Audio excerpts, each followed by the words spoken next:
స్కూల్లో ఉన్నప్పుడే మీకు అది అనేది ఉండేది అని చెప్పారు కదా, అసలు చిన్నప్పుడు మీ లైఫ్ స్టైల్ ఏ విధంగా ఉండేది? పేరెంట్స్ కానీ ఏ విధంగా ఉండేది మొత్తం? సో నా లైఫ్ స్టైల్ చాలా సింపుల్ అండ్ చాలా స్పిరిచువల్, చాలా స్ట్రిక్ట్.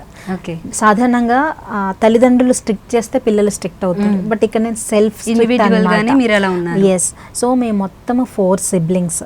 ఓకే. సో 4లో కూడా నేను చాలా స్పిరిచువల్గా చిన్నప్పటి నుంచి ఈ స్పిరిచువల్ ప్రాక్టీస్ వల్లే నాకు అంటే ఇన్బిల్ట్గా డిసిప్లిన్ రావడం, ఇన్బిల్ట్గా అంటే గోల్ ఓరియంటెడ్గా లైఫ్ అనేది టర్న్ అవడం అనేది జరిగింది.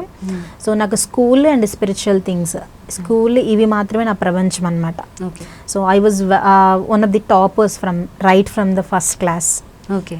సో ఇంకో ప్రపంచం నాకు తెలిసేది కాదు. బుక్స్ నేను చిన్నప్పుడే మిషనరీ బుక్స్ కూడా చదివేదాన్ని బాగా. సో ఆ ప్రభావం అనేది చాలా పడిందని చెప్పొచ్చు. ఈ రోజుల్లో 5th 6th క్లాస్ పిల్లలు ఏంటి వీడియో గేమ్స్కి అడిక్ట్ అవుతూ ఉంటారు. బట్ నా స్కూలింగ్లో నేను మిషనరీ అంటే తెలుగులో ఉండే మిషనరీ బుక్స్ నేను చదివేదాన్ని, స్పిరిచువల్ బుక్స్ చదివేదాన్ని. సో ఆ ఇన్ఫ్లుయెన్స్ అనేది చాలా చాలా నా మీద పనిచేసింది. సో అదే నన్ను ఒక పాజిటివ్గా మౌల్డ్ చేసి ఈ గోల్స్ రీచ్ అవ్వడానికి చాలా ఉపయోగపడింది. ఓకే. లావణ్య గారు, మీరు ఎక్కువ ఉమెన్ ఎంపవర్మెంట్ గురించే చూస్తూ ఉంటారు, యూత్ను కూడా చూస్తూ ఉంటారు, ఆడపిల్లల్ని. ప్రజెంట్ ఉన్న సిచ్యువేషన్లో కాలేజ్లో ఉన్న పిల్లలు తప్పుదో పట్టడం కావచ్చు, టీనేజ్ అనగానే చదువుతో పాటు కొన్ని అన్వాంటెడ్ థింగ్స్ వైపు మైండ్ అనేది ఆటోమేటిక్గా డైవర్ట్ అయిపోతూ ఉంటుంది. అటువంటి వాళ్ళని మీరు కాంటాక్ట్ అయినప్పుడు, వాళ్ళతో మీరు ఇంటరాక్ట్ అయినప్పుడు ఏ విధంగా వాళ్ళ బిహేవియర్ ఏ విధంగా ఉంటుంది, వాళ్ళకి ఏ విధంగా మీరు మౌల్డ్ చేసే ప్రయత్నం చేస్తూ ఉంటారు?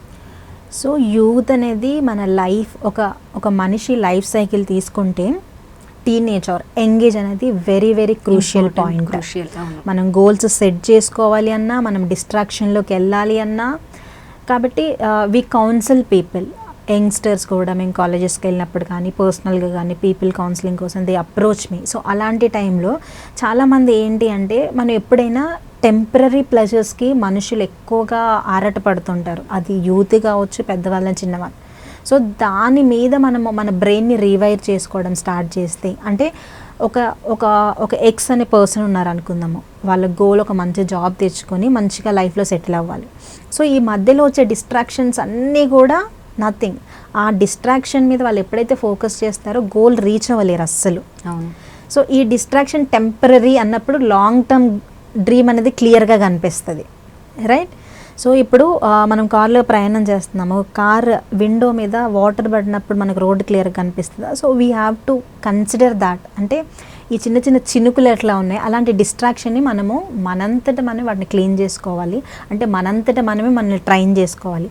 ఆ చిన్న చిన్న చినుకులే మనం చాలా కష్టాలని అనుకోవచ్చు, లేదా డిస్ట్రాక్షన్స్ అనుకోవచ్చు, లేదంటే ఫ్యామిలీ ప్రెజర్స్ అనుకోవచ్చు. ఎట్ ద ఎండ్ ఒక సక్సెస్ఫుల్ హ్యూమన్ బీయింగ్ అని ఉండాలి అంటే ఈ ఫేజ్లో వచ్చే డిస్ట్రాక్షన్స్ అన్నీ కూడా మనము వాటిని ఎరేజ్ చేసుకుంటూ వెళ్ళడం అనేది చాలా చాలా ఇంపార్టెంట్.